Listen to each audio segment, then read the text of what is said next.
when Mike was planning, along with some who were on the call, coming back for the 25th anniversary of our Weatherhead Doctorate of Management program.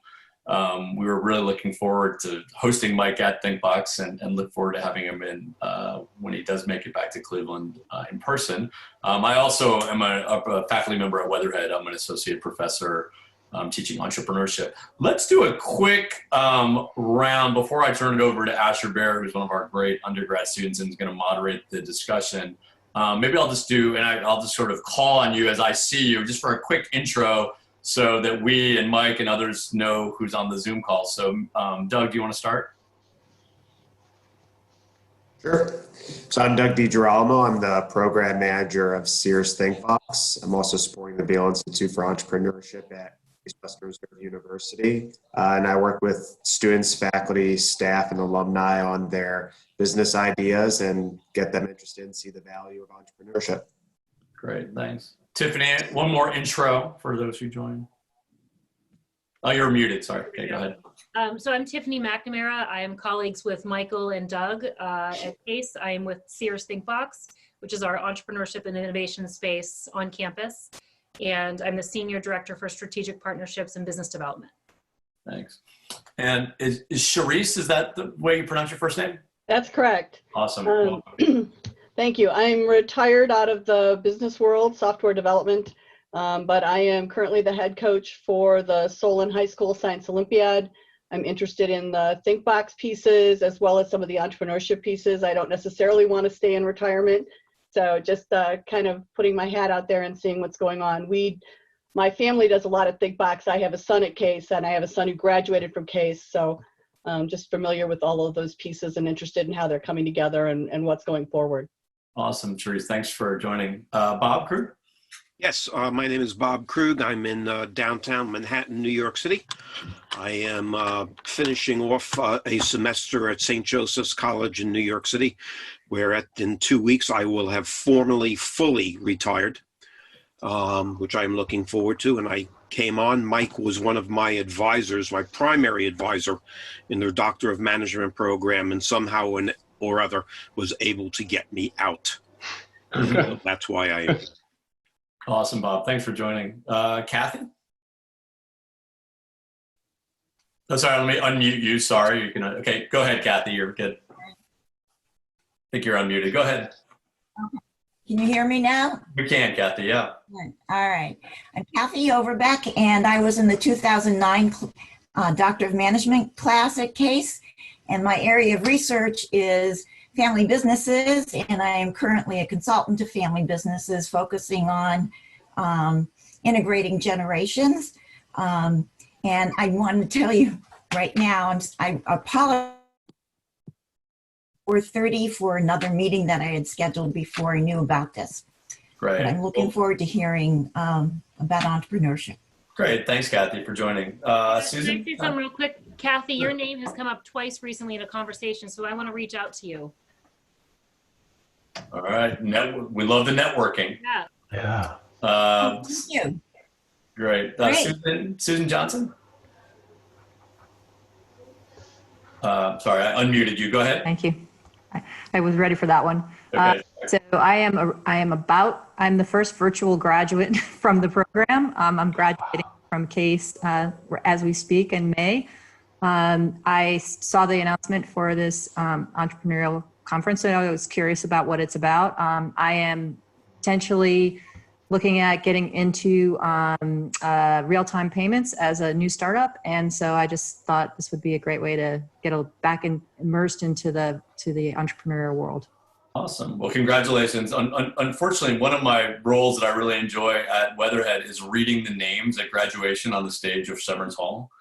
Oh, So we would have met yeah. on stage, but we'll meet today. So, but thank you. Congratulations. Thanks. And I'm sorry, I didn't catch your first name. I know is it Rob Hilton?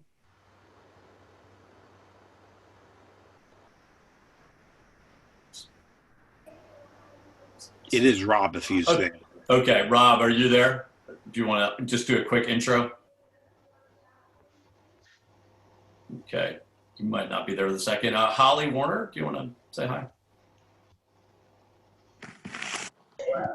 Hi, I'm a postdoctoral scholar working for the APT Center over at the VA and also tied to CASE, working in neuromuscular stimulation right now. But I look forward to hopefully the opportunity to participate in some entrepreneurial endeavor in the future. So I'm just starting to get my feet wet and saw a great opportunity to hear some wise advice. Thank you. Thanks, Holly. Andrea?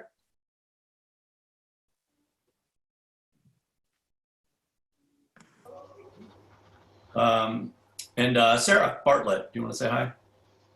Sure. Sarah Bartlett here. I'm a alum of CASE on the undergrad side, an 07 in management with a concentration in organizational behavior and entrepreneurship.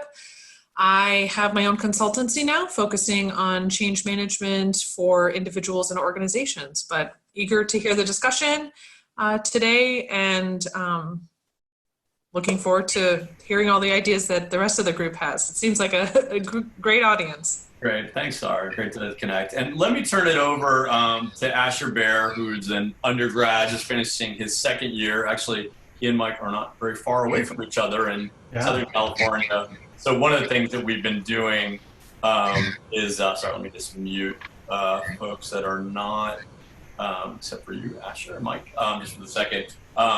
We've really enjoyed being able to have student hosts and moderators. So Asher is going to moderate the session, and because we have a nice small group, we can either, many of you are probably Zoom veterans by now, you can either sort of raise your virtual hand in the panel, you can put a question in the chat if you want Asher to ask it.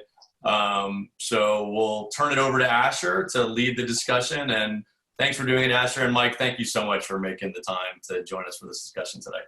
Oh, my pleasure. All right. Well, hello, everyone. As Professor Goldberg said, my name is Asher. I'm a second year economics and engineering student who's so excited about entrepreneurship. And I love the group that's here because I think, I think everything Professor Stull does at CSUSB is super exciting. And so I'm happy we're all kind of like a group of friends, even though I'm the new one who's kind of like the young nephew. But so as Professor Goldberg said, feel free to message me questions, but since I think we all really like Professor Stull here, please ask away. So if it's all right, selfishly, I'm gonna start it off and ask my young person questions because I'm quite ignorant. And I love the program Professor Stull's doing. So I guess my question for you, I'm 20, is how you went from undergraduate, thinking about what you're going to do in life to running a program that teaches people to think like an owner, think like an entrepreneur, and kind of a brief overview of your journey. I know it's repetitive for some people because you were in the same program. I apologize. But if that's a good place to start, that'd be great.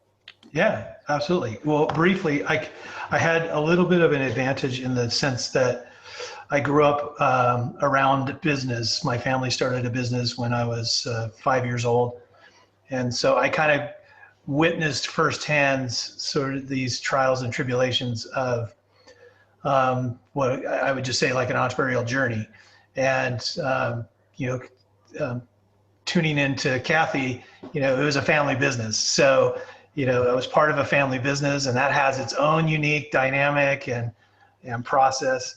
So I think kind of my early years were formative in that way. Although I never necessarily grew up thinking, hey, I'm going to start a business of my own.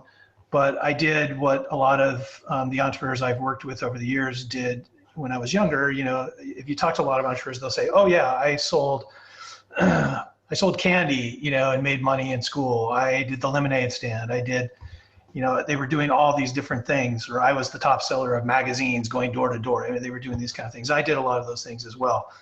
But so I think by the time I had reached that undergrad stage in my mind, I thought, oh, I would like to own a business, and then did start a business when I was in college, but continued to work for my family business.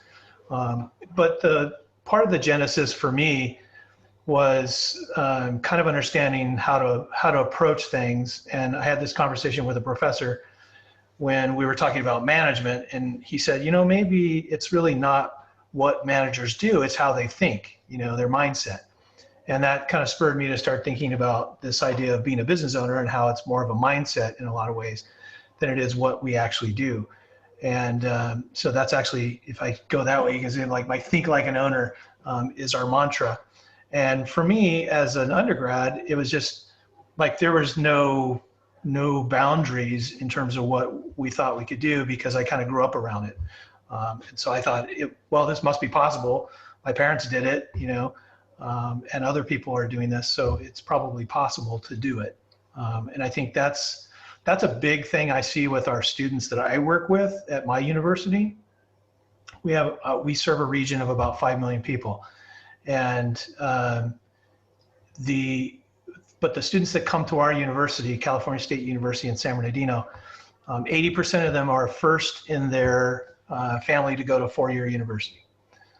And so it's an incredible population that has no reference point for what university really is and how to navigate it.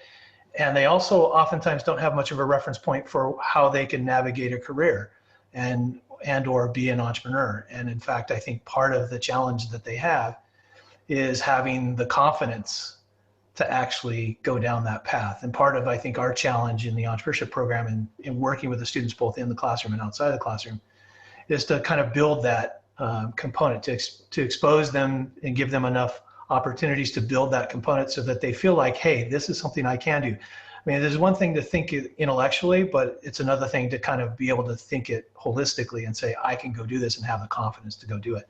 And so as a result, we've done some different things in our curriculum and our ecosystem to try and build that, because not everybody, some of them come through, a fair number of them come through having parents that have been business owners, very small companies, and so they've got a little bit of a reference point, but a lot of them don't have that experience. So it's kind of helping them navigate that gap to be able to see, hey, I can do this. So I don't know if that totally addressed it, Asher. If I didn't, just pin me down. Well, I think that's a phenomenal and fascinating answer. That does lead me to some more questions, which, if it's okay with everyone, I'd like to explore a little bit. Wonderful, getting nods. Well, you said, you know, there's a kind of a different student profile, you know, where you are, and of course you're in Southern California. So how do you think that impacts, I guess, you know, the fully realized entrepreneurship mindset? Do you think there's a distinction, and do you think there are things to learn from kind of combining, you know, the Case Western Midwest perspective and the CSUSB entrepreneurship perspective? Yeah, I think, you know, one of the things when Asher and I were talking the other day, I mentioned is that, you know, one of the challenges that we have as a university is around innovation, because we don't have an engineering school. We don't have a medical school. We don't have some of those components that you would find, as an example, at Case Western, where you're going to see a lot more basic research, interesting technologies being developed. And so we don't necessarily have that integrated into the fabric of our university. And so what we've been doing is trying to develop collaboration with what we do have, which, you know, we have computer engineering, we have applied physics, we have really interesting things going on in the healthcare area, in the health sciences and nutrition and kinesiology. And then some really interesting things happening in chemistry, biology, and even as far afield as theater arts. So we've focused our efforts kind of in those areas, whereas in a lot of, like, our sister institution across just 20 miles away from us, University of California has a campus at Riverside. And most of their entrepreneurial efforts are focused around their engineering school and their hard sciences, you know, and so that's where they're focusing. We're kind of focusing on a different audience. So I think that's kind of the difference that we see in working with the campus and with the students. Really cool, very cool. Well, obviously, as an engineer, I'm interested. How do you facilitate this design mindset with, I guess, more of the liberal arts-based sciences, right? What's kind of your motive of? Well, I think for us, particularly as we're working with the different faculty and the different students, we've learned to kind of adjust our terminology and how we communicate. And so we learned early on that we went, part of the strategic plan at our university over the last 5 years has been to create more of a culture of entrepreneurship and innovation on campus. And so our center and our faculty have been leading that effort. And what we learned early on, it's not that we haven't interacted with the campus over the years, but we've kind of reached a maturity level as both a program and I think even our campus as to being receptive to this. And as we started kind of really trying to create connections among different constituencies on campus, including the students, we learned that we had to use different terminology. So when I go into the School of Social Work, and we're working on some collaborations right now around social innovation and social entrepreneurship, we had to change, we didn't talk about profit. We didn't really talk about entrepreneurship, but we did talk about innovation, and we talked about social impact, and we talked about all these different things. Because when they hear the word business or profit, they go, "Oh, that's not us," or "Oh, I don't want to hear about that." So I think we've learned kind of to adjust how we communicate and create sort of a common language that everybody can kind of work off of, as opposed to us sort of going in and saying, "Well, we're here from business and entrepreneurship, and we're going to," And it's interesting because some of our best collaborations are with a college on our campus. We have 5 colleges on campus. And our strongest collaborations right now are with the College of Arts and Letters, which is theater arts, drama, design, and the College of Social and Behavioral Sciences. We have really strong collaborations with psychology, and then all of the arts. So it's really interesting because those are totally different from what we do, but what we talk about and what we do really resonates with them. When we talk about when we go into working with the art and we talk about how can you monetize your innovation and your creativity, and how can you create a pathway as an artist that's going to allow you artistic freedom and growth, but still allow you to be sustainable. And so we're kind of shifting this dialogue and this conversation in ways that I think is more productive, and it allows for us to kind of come together. And of course, we learned that by making mistakes. Wonderful. Thank you very much. I think we have a question from Ms. Bartlett. If I'd try to be formal. So please take the floor. Thanks, Asher. So kind of related to what you were sharing about changing the language, I was wondering if you've been seeing a change in the profile of, I'll just say, your average student. And I say that because when I was a student, entrepreneurship I felt was more about starting a business and learning the fundamentals of that, whereas much of the language and the energy that I see either entities or academic institutions pushing is a startup mindset and a accelerator mindset, and about funding and VCs, and certainly part of starting a business for some individuals, but I don't have any venture funding for my business. So I was just curious if your average student profile has adjusted, and if you're seeing that reflected in the type of individuals who's interested. And I guess even Professor Goldberg, if you're seeing that as well, in who is interested in entrepreneurship. Fantastic question, Sarah. And I've been at the university for 18 years, and the students have definitely changed. A couple of things that we've noticed. One is that we're getting a lot more interest in entrepreneurship outside of the College of Business. And I think that's partly attributable to the fact that it's just more on the radar of a lot of the students. It's more out in popular culture. Think about, when I talk to students and say, hey, I ask them if they've seen Shark Tank. Oh yeah, I've seen Shark Tank, and they're, so I think just in general, we're kind of seeing that, and we've seen it even in our numbers. So freshman applications for entrepreneurship or the entrepreneurship minor at our university have always been fairly strong. They've always been in the top 40, kind of like 35, 38, out of 40. And this is out of 130 programs they can apply for. In the last 3 years, it's jumped into the top 20. And another indicator was we launched a living learning community on campus this year. It was the very first academic living learning community program on our campus. We've had some in the past for first generation college students, honors program, that kind of stuff, but the first discipline-based living, learning community. And we were so excited. They came to us. They wanted us to do it with them, the residential housing people. And then we got close to, doing the orientation, and we were very excited. And I said, so how many of the 45 students that are in the community are entrepreneurship students? And they said, 0. None. So we thought, oh, wow, that's fascinating. So there's all these students from, and then we did the orientation, and we're talking to students from every part of campus, and they're all interested in entrepreneurship. Even though they didn't select entrepreneurship as their pathway yet, they're interested in entrepreneurship. And we've seen an increasing number too of students that are switching. We had a physics student 2 years ago that came to one of our sessions, and then he said, I think I'm going to do a minor in entrepreneurship. And then he took a couple of classes, and he came to me and said, Professor Stull, I'm going to switch my major to entrepreneurship, and I'm going to do a physics minor. So I think we're seeing a lot more of that, partly because we have a freshman level course at our university in entrepreneurship that they can take as a free elective. And now in our new semester system, it's been approved as part of the general education curriculum, so they can actually get general ed credit. But I think generally there's some kind of a societal thing working there. I think there's a campus thing working there. I think they're all kind of working together.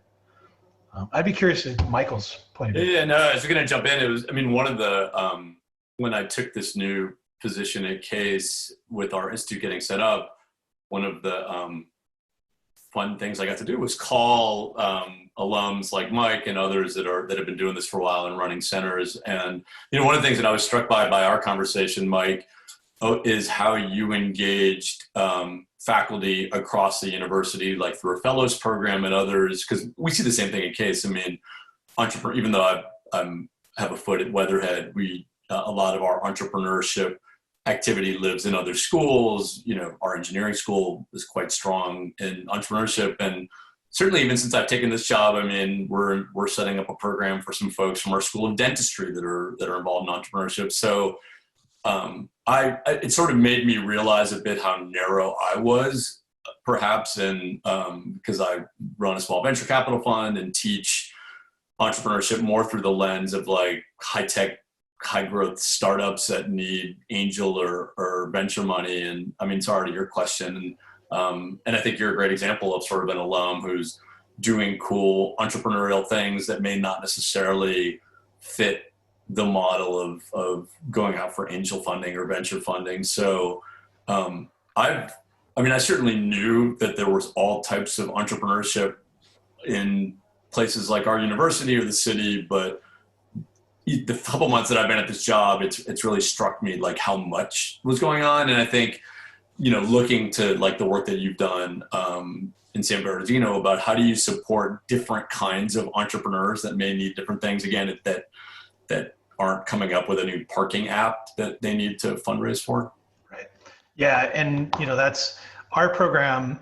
If you talk to any of our faculty, we always remind people that we teach entrepreneurship as being independent of the context doesn't matter, that entrepreneurship can happen anywhere and it's going to look different. And we're not in a region, like our neighbors up in the north in Silicon Valley that's heavily built around an infrastructure of technology and venture capital. There's not one venture capital firm in our region. There's an angel investment group, but it's very selective. And so we're focusing more on the entrepreneurial mindset, entrepreneurship happening in any context. We often, are one of our best success stories that's graduated from our program has not started a business, but he went to work for a large corporation, started at the very entry level, and within 6 years, six and a half years, he was managing a $250 million operation for that corporation. And he got there by applying all the things he learned in the entrepreneurship program. And so you would call him an entrepreneur. And so this idea that it's a mindset, it's a set of competencies and knowledge and skills that you can apply in any setting. And as Michael knows, to build a successful entrepreneurship initiative at a campus, you have to be entrepreneurial. Because the resources aren't going to just fall in your lap. The programs aren't just going to automatically create themselves. And so you have to be able to take the initiative to build those things. Wow, great. If it's all right, I have a quick question to read off from Ms. Overbeek. I hope I'm saying that right. And it is, what leadership qualities work best for entrepreneurs? And then after that, Professor Krug also has a question. So. Oh, well, I'd like to hear what everybody else has to say on this too, because I mean, that's a really interesting concept. And actually, I was talking about this with my MBA students online last week about the different styles of leadership that you see among entrepreneurs. And you look no further than, like, a lot of times people will have these conversations about the late Steve Jobs, or they'll talk about Elon Musk, or, you know, and there's these really unique leadership approaches that they have.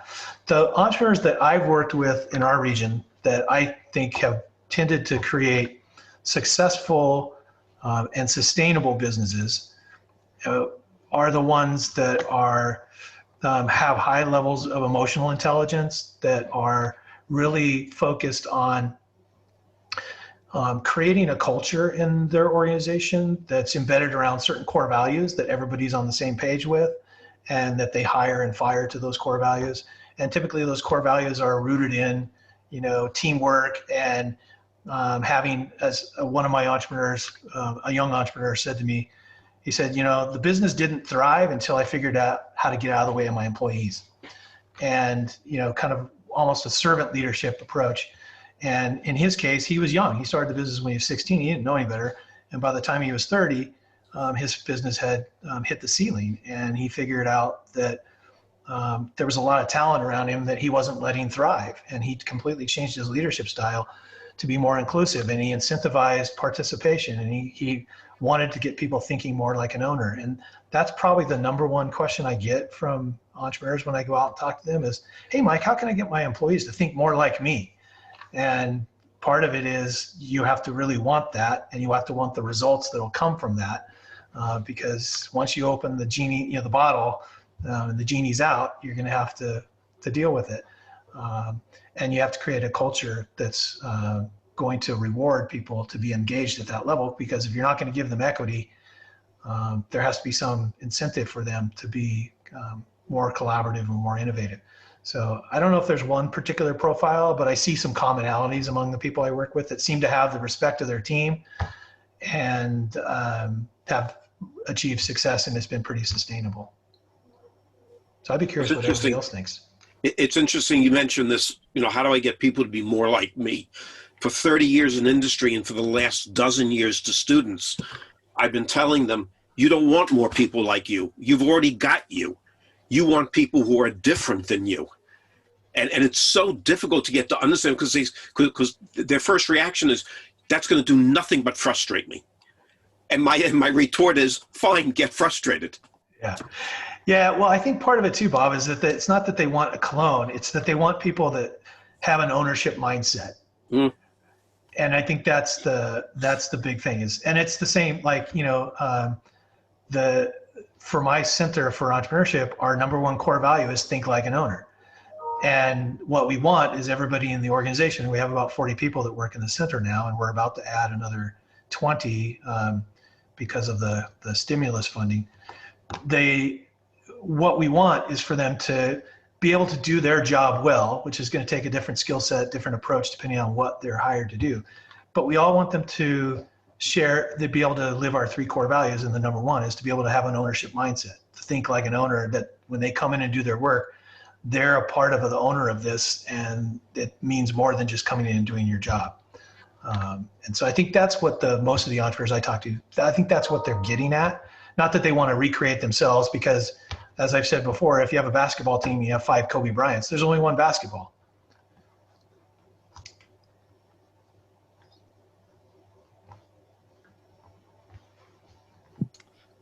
I just like it to be said that in Cleveland we say LeBron James, but otherwise, well, we can say LeBron James now because he's a Laker now. He is a Laker, yeah. I'm very proud of that. Anyway, please, Professor Krug.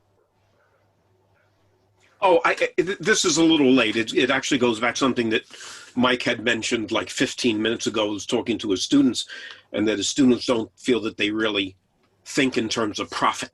You know, they're thinking in terms of something else. And it's amazing how often I will hear that. I'm heavily involved in ethics, both at the Academy of Management and the Society for Business Ethics, where I deal a lot with philosophers, which is strange for a person who's a consummate business person as well as being a CPA, but I deal with them. And it is this strange notion that profit is evil, or that, or a continuation of the idea that MBA programs are purely utilitarian, or they're only there to drive you to profit irrespective of everything else. And I've learned now over the last probably 8 to 10 years that the way to disarm people and get them to think differently is never talk profit, talk sustainability. Because you can't be sustainability if you don't have profit, but nobody knows that because they're not accountants. So leave them alone, just talk sustainability. Right, yeah, exactly. And that's when we were working with our students, we tend to use that terminology as well. That, one of the things that we're looking at, if you have an idea, we're talking, when I work with students, I'm working with them on how you go from idea to opportunity. And, what are those conditions that need to exist? And one of those conditions that, when an idea represents a good opportunity is that there's an element of sustainability. And sustainability has multiple dimensions, but first and foremost, unless you're profitable, you're not sticking around to do anything else.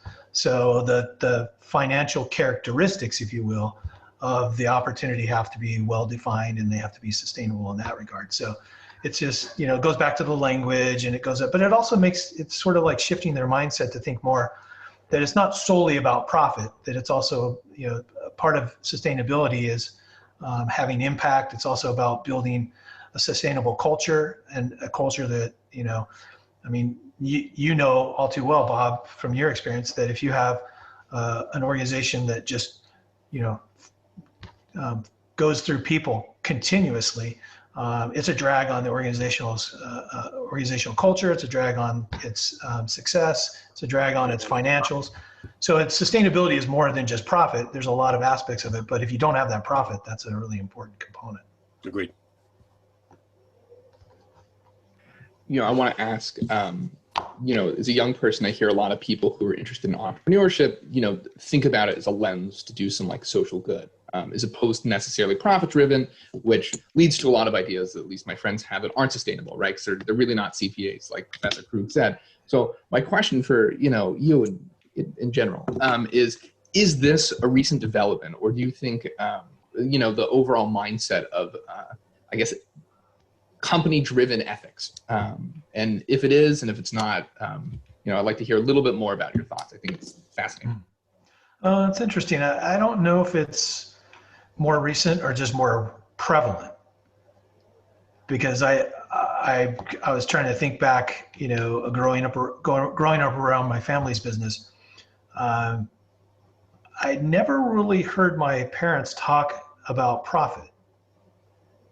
It was more about what we were going to do to help our customers and how we were going to add value. And so profit was ultimately an important consideration, but I never really heard them talk about, hey, we're profitable, or, the business has to be profitable. It was always about how are we going to do this and how are we going to do that. And so I think there's businesses that have always been out there like that. It's not that profit wasn't a consideration. It's obviously very important, but the lens on which they saw the profit was like, if we do these things, that it's going to lead to that. So we don't really need to focus on that. It's sort of like, I'm not a huge fan of the New England Patriots, but you have to admire how they focus, and they take it day to day, week to week. They're not focusing on winning the Super Bowl. They're focusing on doing really well in practice today and on the game on Sunday. And then those things end up being Super Bowl champion teams. I'd be curious as to what everybody else thinks on this. If anyone has any thoughts, feel free to jump in. Professor Goldberg. It's apropos with our draft, the NFL draft tonight. The Browns do the opposite. Although every year they say they bring new management to say, it is funny because I think it's easy to say that you preach that approach to every practice and every day with the ultimate goal of long-term success, but we tend to just bring in new people that say the same thing and don't do it. Right. Yeah. So you have to build the organization and the culture to support that, right? No, for sure. Yeah. One question I wanted to ask is just sort of as we pivot to what's happening in the world right now. I'm curious, and particularly given the community that you're serving of in San Bernardino and their background, students who are impacted by the crisis, students whose family are impacted by the crisis, students that may be attending your university and working part-time, students who are trying to tune into courses like this via Zoom with internet access that is spotty. I'm sure it's hitting all of us on so many levels. So I'm curious from your chair at running the center and in San Bernardino, what are the things that you're seeing kind of over this past month? Yeah, I think the profile of our students, like I said before, first generation to attend college. We're a Hispanic serving institution. I think now 70% of our students are of Hispanic origin, and they're coming from I think the number also is that like 80% of our students are on financial aid of some sort. So they're not necessarily coming from a background of higher socioeconomic status. They may have challenges accessing certain types of resources. It was something that was really prevalent in the conversation as our university switched to virtual delivery of the services and the instruction, as to making sure that we had technology available, that we had resources available for the students. As one of my colleagues said, they had to visit the campus one day to pick up some things, and they said there was several students in the parking lot taking their classes in the parking lot because that was the best Wi-Fi access they could get, and our campus actually made the Wi-Fi access available in those parking lots because we knew some students were going to have challenges with that. One of my entrepreneurship faculty members said the other day, one of his students had joined, and while they're in this, it's a synchronous Zoom session for that particular class. He said, well, at a couple of points in the class, every student has to check in, visually, right, so that he knows they're still engaged and they can contribute. And he said one student was in the Amazon warehouse, on his iPhone, pulling stuff while he was in class. Wow. So I think we're seeing that, and we allocated a lot of laptops as a university.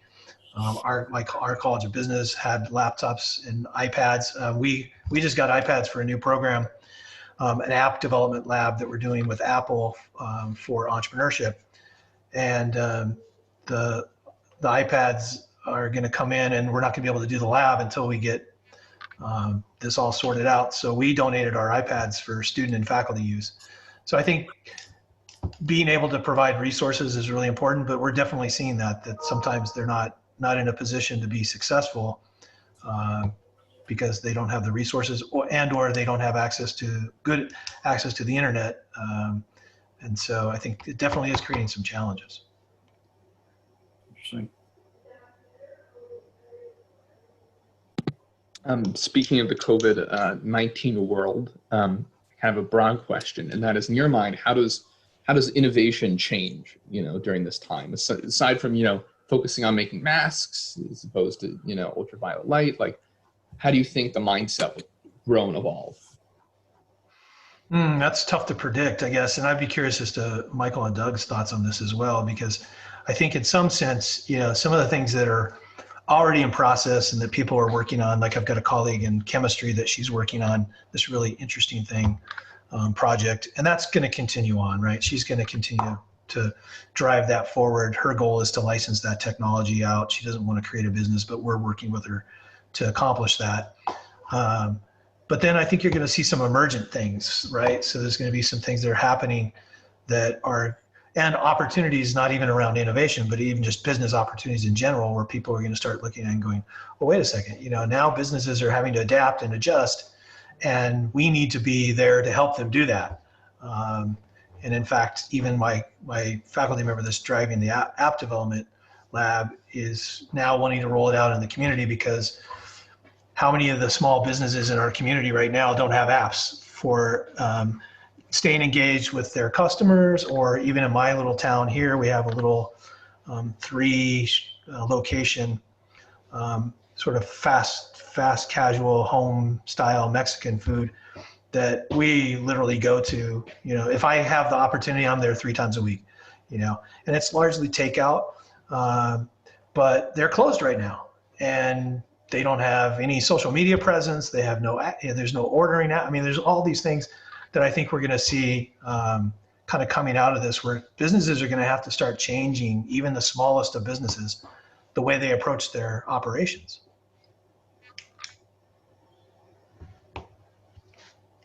Is that how we do it? It works. So yeah. Learn how to do the Zoom hand.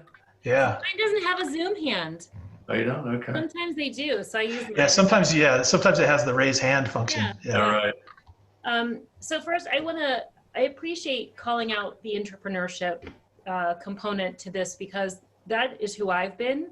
If someone were to say, what have you done in your career, and I start stuff, and it wasn't until I would say probably 5 or 6 years ago that I even knew that there was a word for that. Yeah. And so I appreciate that that's also part of this conversation, because oftentimes when you work in entrepreneurship, alongside the likes of a Michael Goldberg, who's done all these things out in the real world, and then you've got someone like me who's only started stuff within an industry or an institution. Of course, our experiences aren't the same, I think, but there is that still the mindset, the culture, just the grind is there, because you're starting things within, 4 walls sometimes. Right. Yeah. And in some sense, I had one of our entrepreneurs that we work with pretty closely that's got a very successful company, and he's got such an interesting story. He was working for the Los Angeles Dodgers, and his father had started a business, and his father got gravely ill, and he had to step in and take over the family business, didn't know anything about it. And he never looked back, and he's got this really incredibly successful company, and he's just a fantastic person and great leader. And one day he said to me, he goes, it's really impressive what you and your team are doing there at Cal State.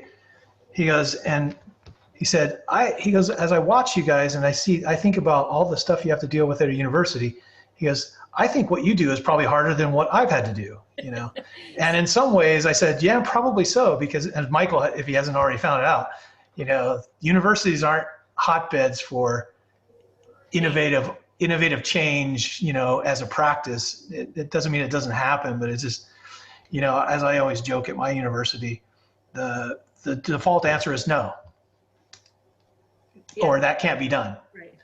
And that's just, it's doubly bad because we're a state run, we're a state university, and we answer to a centralized hierarchy, and, we're a part of the government. And so we have all these processes and procedures, and it could be really challenging to be innovative in that environment. And you really have to be resilient, and you really have to take battle constantly to get things done.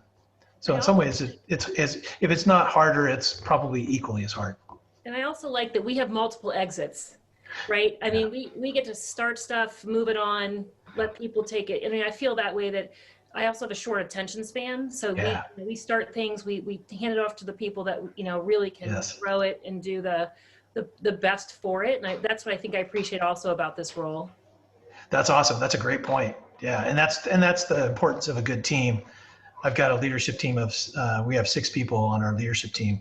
And I don't have to worry about, sometimes I get asked, well, tell me more about specifics about this program. I was like, well, you have to talk to Michelle, or you have to talk to Stacy, or you have to talk to Paul, because I don't know the specifics on that. That's theirs. I know the high level stuff, but the day-to-day stuff, that's theirs. I had the best team, and Michael stole them. Oh no. Doug was my partner in crime, and now Oh, no. yeah, it's okay. It's good. It's great. Oops. He's borrowing him. Exactly. We're all collaborating. Yeah, you're collaborating. Yeah. Well, thank you. So I think we have time for maybe one or two more questions. Sarah Bartlett, you have the floor, so please go ahead. Thanks, Asher. So kind of tying to that, you were mentioning the different collaborations you have with the other colleges and schools within your institution.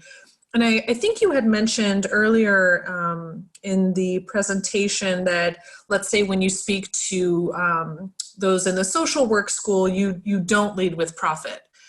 You find a different focus. And I guess, so in my experience, let's say working with a clinical team and a social work team, because they've never had that exposure, they're at a deficit when it comes to business conversations, because they do not have the language around how to, calculate ROI, how to measure productivity. And so I guess not to push back too hard, I guess I'm curious if there is an opportunity to, not with the students per se, but with the faculty members, to talk about the challenges that these students may face when they are starting their own practices or when they are developing their own business, that you may not like to do this and you may think that it devalues the work, whether it's healthcare or education or any kind of, serving capacity. But if you don't know this, there's a ramification there. I guess I'm curious to know if you've had any other schools have alumni come back looking for that, or is there an opportunity for that? Yeah, there is, and how we work with the faculty. Michael briefly mentioned it. We created a program called Faculty Fellows, Entrepreneurship Faculty Fellows. And what we do is we incentivize those faculty that are interested in entrepreneurship as it relates to their field in some way. That can be in the form of the kinesiology professor who has a really innovative exercise device that he's developed in the lab and wants us to help him figure out how to bring it to market.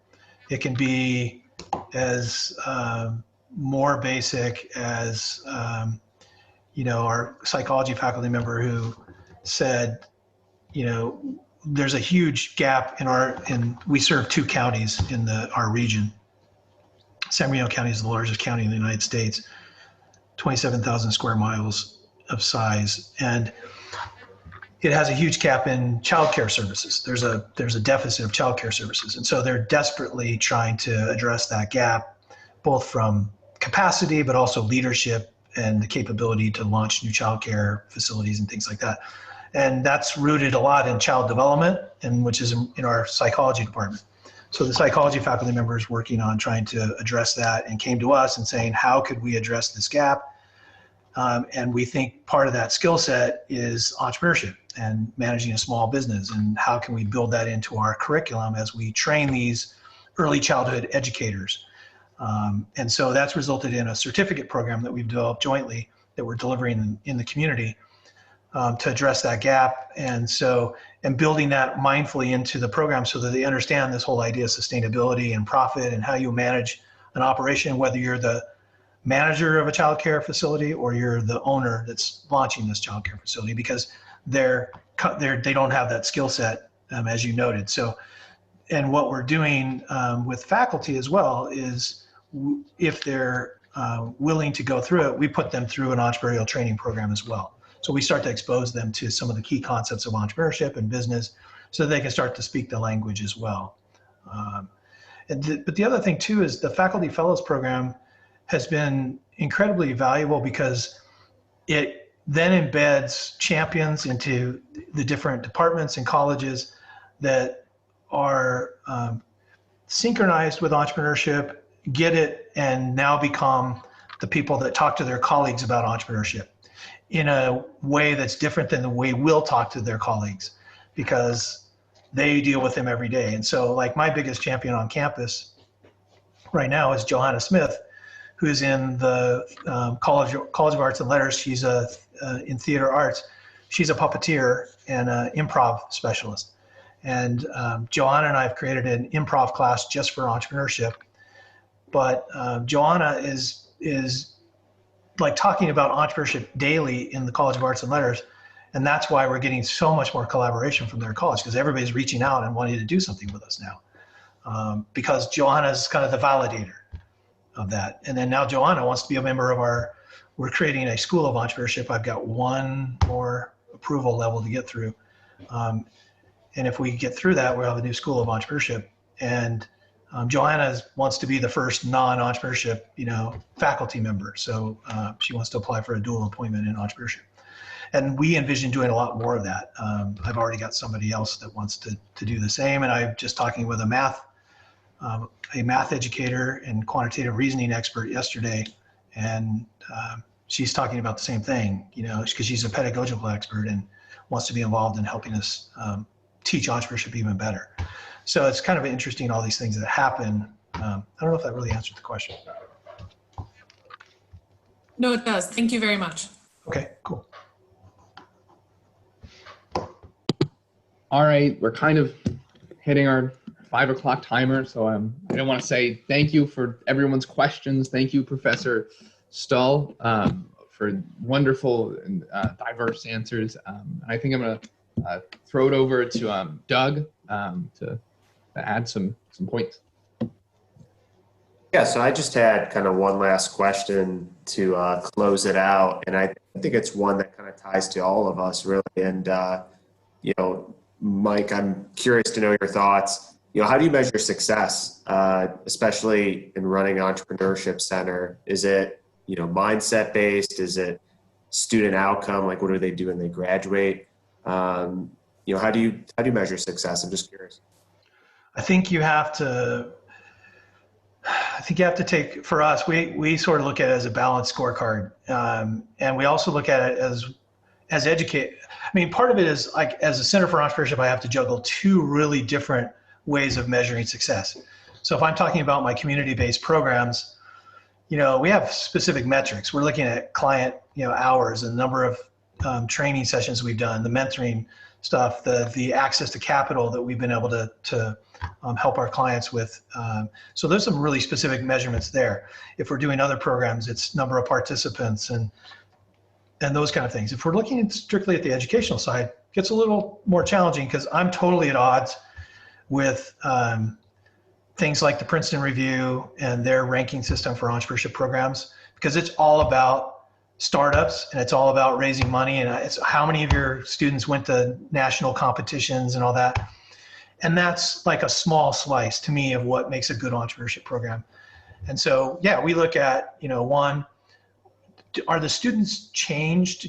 Are they better off now than they were 2 years ago in terms of what they know and what they can apply? What competencies they have? And we're now standardizing around about 14 different entrepreneurial competencies that you can actually measure. And so we put in a new system in place with our students where they come in, they get advising and mentoring up front. There's a mid-year, a mid-cycle evaluation. We do the assessments up front. We can see the assessments change over time. So we're doing all these kind of comprehensive things. Startup activity, yeah, that's great if they can start a business while they're there, while they're at the university or after. But as you probably already know, intuitively know, startups may not happen for 5, 7, 10 years. I had an MBA student that I thought, I don't think that student will ever start a business. But 8 years later, 7 or 8 years later, I get an email telling me that, hey, I started a new business, here's what it is, and I'd love to chat with you about it, and it's doing really well.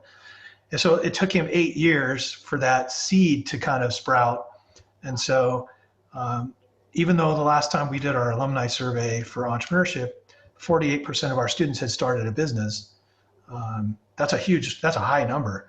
But to me, that's not the only thing. So I think we have to look at, what did they learn?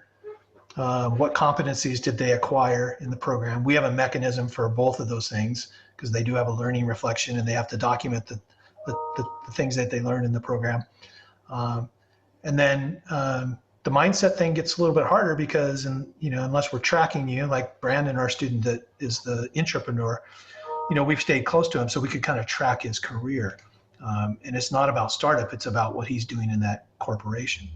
So I think the short answer is kind of finding the important metrics, and it's not just one. And for us, I think it's kind of a balanced scorecard approach.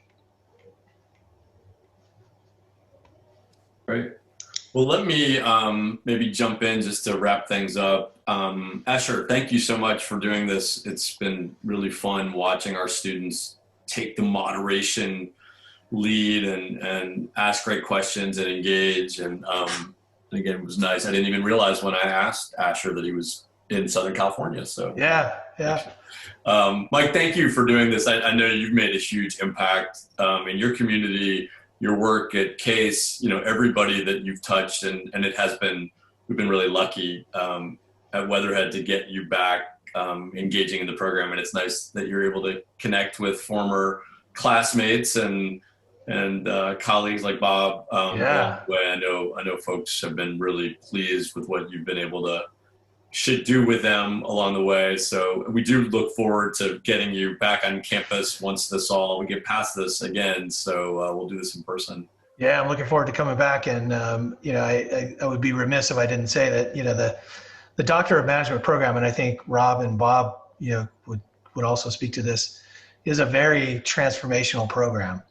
And, I attribute a lot of my success and my thinking, the way I think, to the experiences I had in the program, and also, as Bob alluded to, working in the program for about 5 years after I graduated, continuing on working as a research advisor and just interacting with incredibly intelligent and accomplished people that really constantly pushes you to do better, and I think that's one of the things, like, you walk into that Doctor of Management program and you look around the room and go, holy crap, I need to step up my game, because there's some really impressive people here, like Rob Hilton, and so I think that, like, as I look back over my educational experience, to me, the Doctor of Management program at Case Western, and Case Western as a university, was easily the best educational experience I have had, and the most impactful.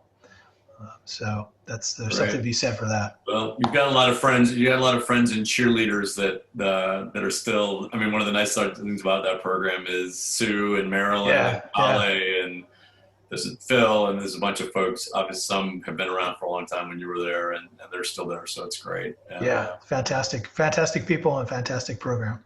Good. Well, very good. Well, thank you again, Mike, for joining. Thanks to everybody on Zoom and on Facebook, and we'll look forward to seeing you all at a future event. No, thank you. Yeah, thank you. Everybody. Thanks. Thank you, Mike.